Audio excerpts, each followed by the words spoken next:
I got a few minor things to wrap up on this side. I've been messing around. It's probably the longest installation of front end parts ever. Actually, I feel like I should put you over here.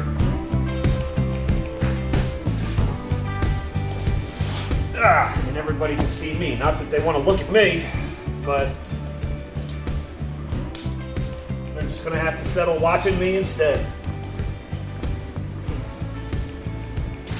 So for those of you who are now just tuning in, I've kind of been messing around with installing parts on the front end of this dually project finally. I have a few miscellaneous things to wrap up here. Right now I'm working on putting the sway bar links back together.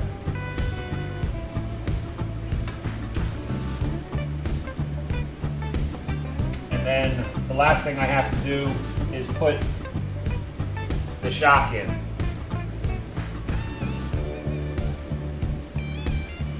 So the sway bar link's almost in.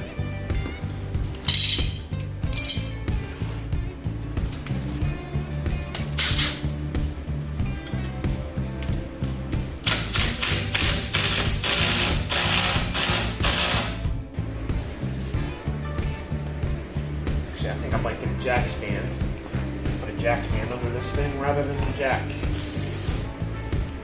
That might be better.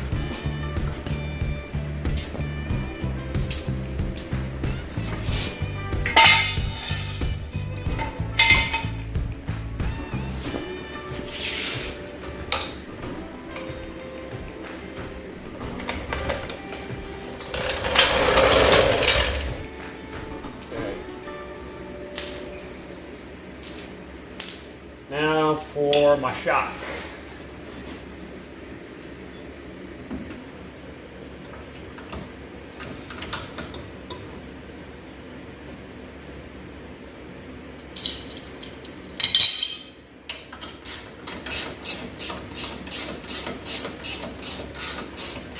This whole shock relocation thing on this truck probably took the most time. And if you're wondering why I'm not holding a wrench on the inside, I have a C-type lock nut welded to the inside of the lower control arm for the lower shock mount.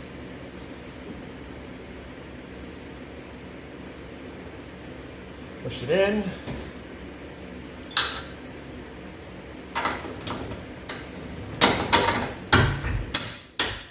Love it when a plan comes together, finally. So far everything is fitting up as planned and expected, thankfully.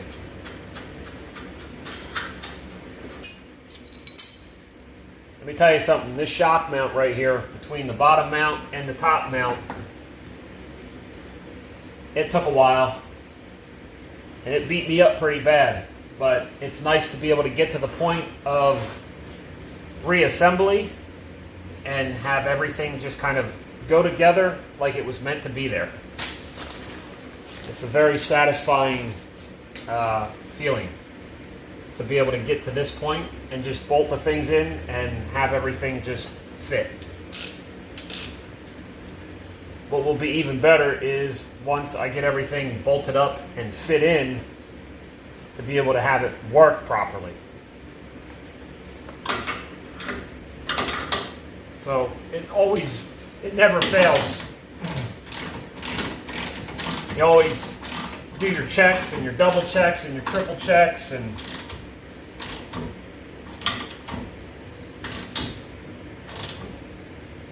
sometimes once you get it all together and you try to use it, you always wind up running into a little bit of a snag anyway. That's that one.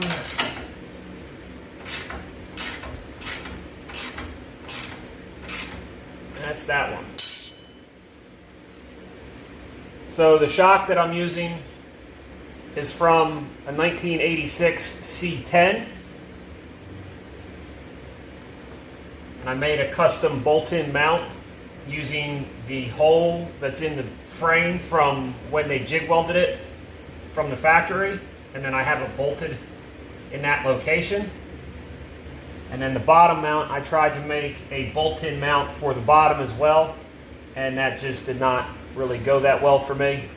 So I had to opt for just a little U-shaped bracket welded to the lower control arm, and then I drilled a hole all the way through it and the control arm, have a nut on the back side to bolt everything in. And that's basically the shock setup right there.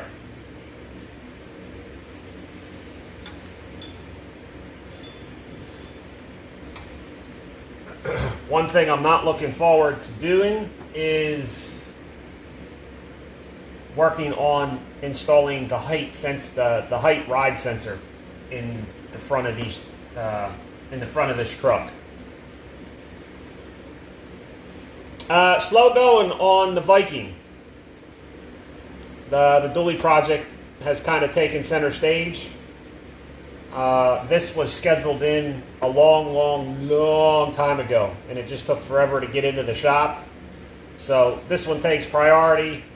The last thing that I did on the Viking was finish fabricating the exhaust. So hopefully once we get this wrapped up, we'll be able to bounce back to the Viking for a little while and get some work done to it. But it's still here and it's in the garage. It's just a slow going process on that.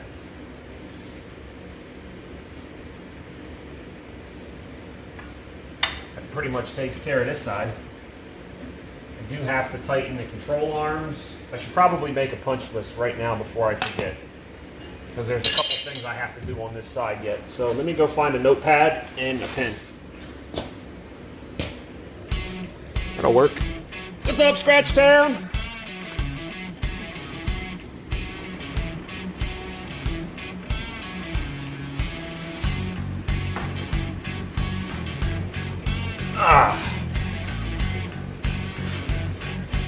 What's good, brother?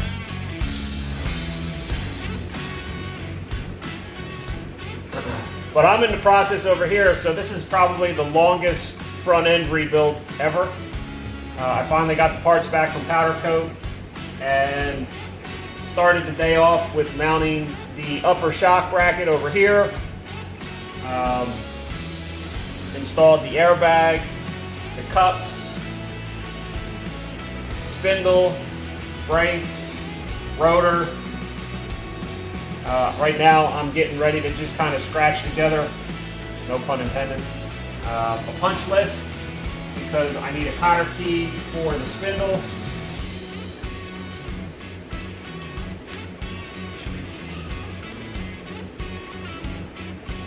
And I got a punch list to write something down so I wouldn't forget it, and I forgot it.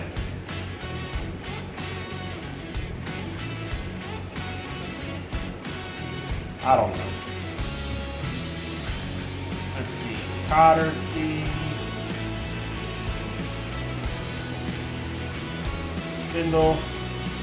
So not too much crazy going on over here. Just hanging out, doing my thing.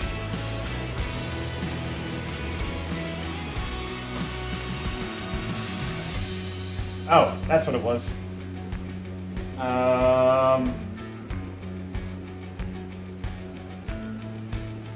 Tighten control arm nuts all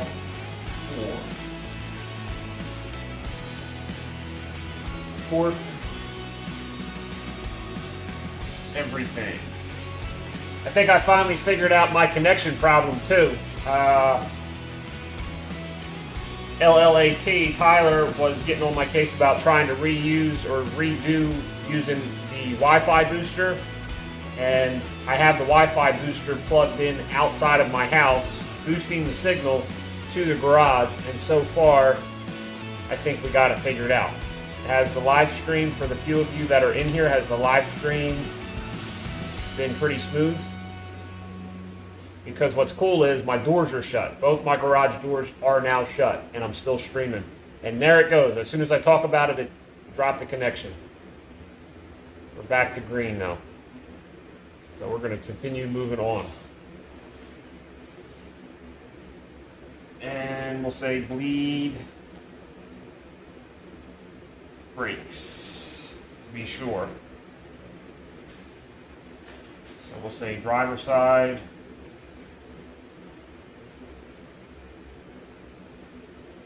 Punch list.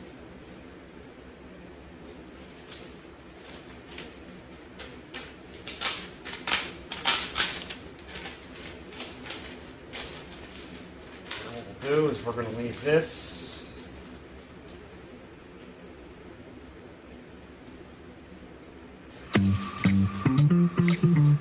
right there.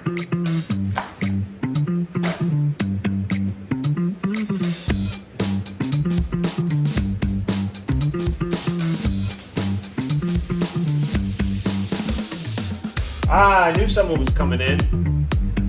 You're trying to sneak in on me, huh? I thought so. I knew someone snuck in here. What's up, Dave? I'm not really making good progress. I'll be dead straight honest with you. It's probably been the longest front end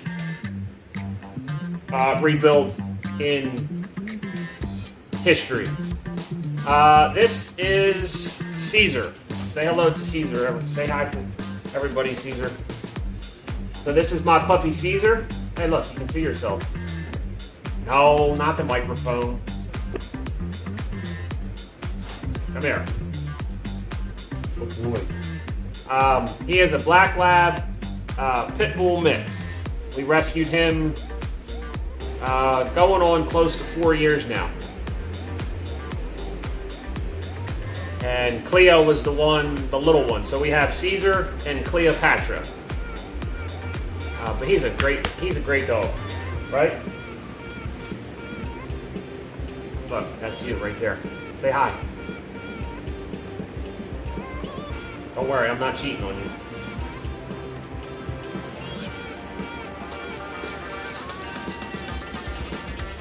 Not the microphone. Thank you. No, he's not the fence jumper. The little one is. So we rescued them both from the SPCA. We've adopted them both through the years. We had such good success with this guy that we went and got another one, and we've had really good success with the other one, except the other one has learned how to jump the fence now. Right? He's a good boy. Boy. Get him. Where they at? Go get him. But I was out here a little earlier kind of messing with the height sensor, and I have a feeling this is going to be a problem. Just because of the limited amount of space that I have within the area that I need to put it. So I think I'm going to get kind of creative. I'm going to have to get creative on installing the height sensor for the fronts. The rear shouldn't be too bad, but the front, because there's an outside mounted shock now, and with how everything articulates, I already foresee this being a problem. And I'm glad that I didn't start messing with putting this in until now. See, so we will see how this goes. What?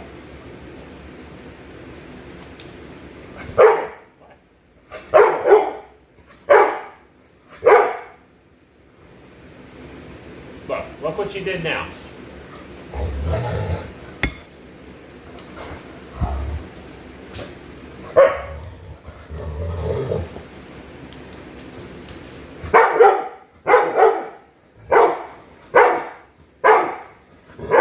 What? I can't go outside and play with you. I'm sorry. I can't. Not right now. Here's a good boy. What? I can't.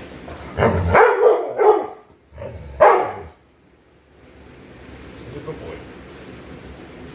He's a good little girl. Yes, she's a little girl too. All right, what's the matter? What?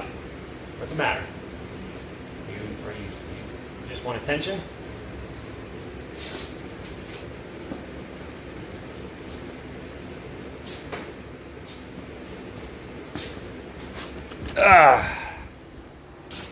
Yeah, it's time.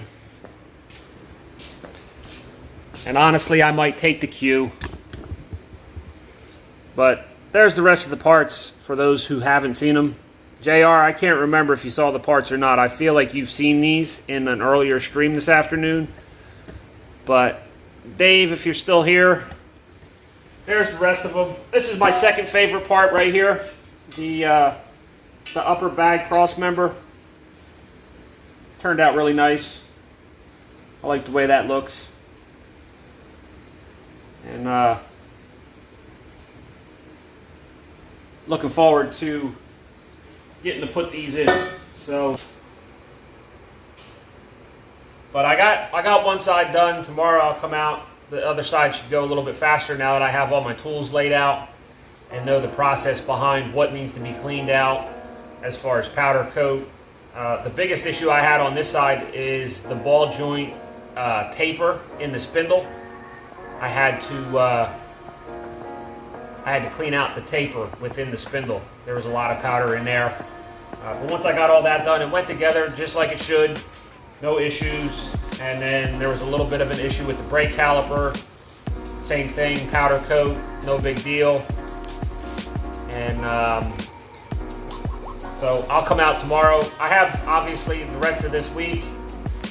I came out today. I didn't really set like a super big goal. I just wanted to kind of acclimate myself to the parts, the shop. It's been a while since I've been out here. And I had to run and get some new hardware, or the rest of the hardware. And I at least got one side together, so I'm happy. I don't have a reamer for the taper, so what I ended up doing was taking a, I guess, tapered chisel punch, or whatever you want to say, and taking 80 grit sandpaper on it and wrapping it up real tight and just sticking it in and just kept spinning it, and that worked really well, actually. So it actually came out better than expected, but I did say I just kind of write down some things on the list of some tools that I need for further builds. And now that I knew it was going to kind of be an issue, but wasn't really prepared for it.